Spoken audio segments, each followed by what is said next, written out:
In this video, we'll discuss angle measures and segment lengths with circles. So there's some common inscribed angle relationships we should recognize. The first is that say that I have two inscribed angles that intercept the same arc. Their measures are going to be congruent, and you can see in this picture, it doesn't matter where A and D fall on the circle as long as they're both inscribed and opening to that same arc. We know that both of them would have to be the measure of the intercepted arc. So half of 80 degrees is 40 for angle BAC, and the same thing for the measure of angle BDC, be half of 80, which is 40. Now say that you have an inscribed angle that intercepts the diameter. Well, if we think about the diameter cuts the circle into two parts, so we know that arc measure of, say, arc FH is going to be 180 degrees. So an inscribed angle is half of that 180 degrees, which would be 90 degrees. And that's always going to be the case whenever you intercept a diameter with an inscribed angle. And the last one is say that we have any quadrilateral that is inscribed inside of a circle. We know that the opposite angles are going to be supplementary. So let's look at angle J and angle L. So say that I give the measure of arc ILK 156 degrees. What I know is that measure of IJK is going to be half of that, so it will be 78 degrees. Now, if this portion is 156 degrees, that means that if I go from IJK, that's the rest of the circle. Well, 360 minus 156 tells me that the rest of the circle has to be 204 degrees. So when I look at ILK, it's opening to the 204 degrees. So half of 204 would be 102. Now if I add those two numbers together, I'm going to see that they're supplementary, and because it's half of the sum of my two arcs. And those arcs make up the entire circle, and half of the circle is 180 degrees. Now let's look at some additional angle measures that do occur with circles. So first one, say that I have an angle formed by a chord and a tangent. The great thing about this is we can treat it just like it's an inscribed angle, even though the one ray is part of a tangent. It still works the same way. I'm just going to take half of that intercepted arc. So if that's 132 degrees, that means that that angle would be 66 degrees.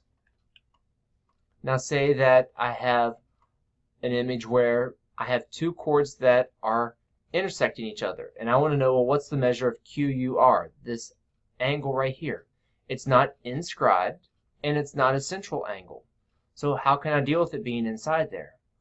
Well, if we think about the fact that these are vertical angles, and these vertical angles are both opening up to arc QR and arc TS, if I average those two values together, then I should get a measure that will give me something that will work for both of these. And that's what happens.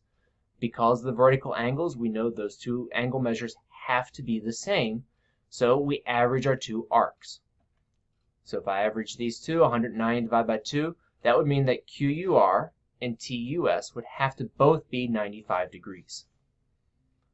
Now say instead I want to find an angle that's formed by two lines intersecting outside the circle. Well, what I can do is look at my two intercepted arcs and subtract the smaller measure from the larger arc measure. And that'll give me my angle measure. So in this case, 70 minus 30 divided by 2 would tell me that the measure of angle WZV would be 20 degrees.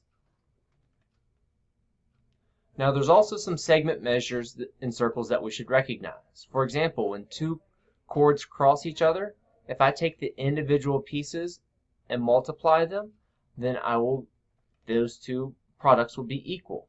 So in this case, I would know that 3 CD times 6 BC, the other part of that chord, is going to equal AC 5 times CE, X, the other part of that chord.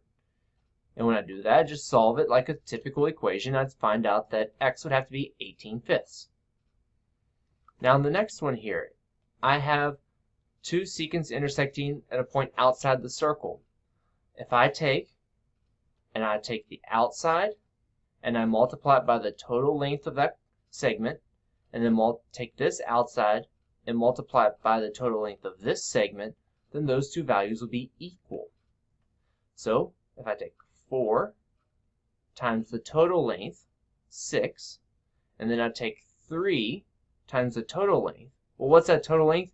It's not 3x, it's 3 plus x. And I simplify and just solve my equation.